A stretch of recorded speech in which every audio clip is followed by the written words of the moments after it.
प्यारे छात्रों, मैं राकेश सोलंकी एक बार फिर से आपका अपने चैनल पर स्वागत करता हूं। क्लास 10 सब्जेक्ट कोड 201 ये बता रहा हूं आपको पेपर कैसा आएगा, कितने मार्क्स का आएगा और कौन सा प्रश्न कितने मार्क्स का है।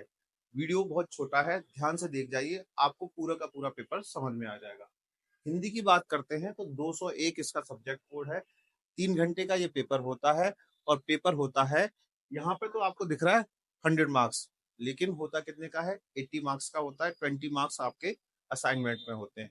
अब मैं आपको बहुत जल्दी ये बताता हूँ कि पेपर का फॉर्मेट किस प्रकार का होता है, व्याकरण में क्या आता है और किताब से इसमें क्या क्या लिया जाता है।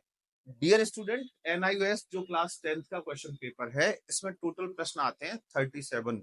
खंड क में जो प्रश्न आएंगे 27 और खंड ख में जो प्रश्न आते हैं 10। इस तरह 37 प्रश्न आपको सॉल्व करने होंगे, जो होते हैं कुल मिलाकर 80 मार्क्स के। खंड क में 1 से लेकर 27 तक के प्रश्न उत्तर होते हैं, जिसके अंदर क्या क्या मिलेगा आपको, रिक्त स्थान भरो यानी कि फिल इन द ब्लैंक्स, सत्य असत्य यानी कि ट्रू और फॉल्स, बहुविकल्पीय प्रश्न यानी कि एमसीक्यू भी मिलेंगे आपको, मुहावरे, उपसर्ग, प्रत्यय, संधि विच्छेद, पर्यायवाची शब्द और विलोम शब्द खंड क में ही पूछे जाते हैं। अब हम आते हैं खंड ख की तरफ। जो खंड ख स्टार्ट होता है, प्रश्न नंबर 28 से स्टार्ट होगा, जिसके अंदर काव्यांश काव्यांश आएगा आपका 4 नंबर का, 4 मार्क्स का आपका आएगा काव्यांश।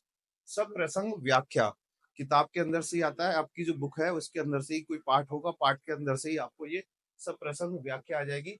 प्रश्न नंबर 29 यानी कि 29 इसी में से लिया जाएगा, जो होगा आपका 3 नंबर का। प्रश्न नंबर 30, 31 और 32 किताब के अंदर से प्रश्न और उत्तर होते हैं।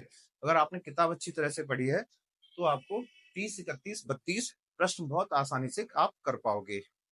इसके लिए आप मेरी दूसरी वाली वीडियोस भी देख सकते हो, चैनल पे और वीडियो भी है हर एक चैप्टर की, जो आपको क्लास 10 हिंदी की मिल जाएगी। प्रश्न नंबर 33 एक गद्यांश होगा, जो आपका 5 नंबर का आता है। अगर हम बात करते हैं प्रश्न नंबर 34 की, तो यहाँ पर फिर से सब प्रसंग व्याख्या आ जाएगी, जो 5 नंबर की होती है। प्रश्न नंबर 35 में आपको मिलेगा सार लेखन। सार लेखन को इंग्लिश में हम समरी भी बोलते हैं। आपको एक पैराग्राफ दिया जाएगा, उसके अंदर से आपको सार लेखन करना होगा। बहुत ही आसान तरीके से आप इसको कर सकते हैं। बाकी जो वीडियो आएंगी मैं उसमें आपको बताऊंगा।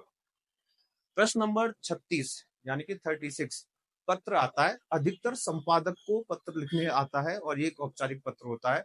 पत्र के बारे में मैं अलग से आपको एक पूरी की पूरी वीडियो बताऊंगा, जिसमें संपादक को पत्र किस प्रकार लिखते हैं ये आपको समझाया जाएगा। प्रश्न नंबर 37 जो 37वां क्वेश्चन होगा, सबसे महत्वपूर्ण होता है, जो होता है निबंध। निबंध को आपको 300 शब्दों में लिखना होता है। 300 शब्दों का मतलब लगभग आपको 50 लाइन में 50 पंक्तियां आपको लिखनी ही पड़ेंगी 300 शब्द में लिखने के लिए, क्योंकि एक पंक्ति में आप 6 शब्द तो लिखोगे ही कम से कम। तो 50 पंक्तियों में आपको निबंध लिखना होगा और ये सबसे महंगा और सबसे कीमती प्रश्न होता है। इसमें आप 7 नंबर कमा सकते हैं। प्यारे छात्रों, मैं आपको सारे विषय, Hindi, English, SST, painting, computer, data entry, economics, business, science, इसी तरह मैं आपको बताऊंगा कि पेपर का फॉर्मेट कैसा होता है, और इनसे जुड़ी हुई वीडियो भी आपको बहुत जल्दी मिल जाएंगी जैसे ही आपके पेपर शुरू होते हैं। इसलिए आप चैनल से जुड़ जाइए। धन्यवाद, शुक्रिया।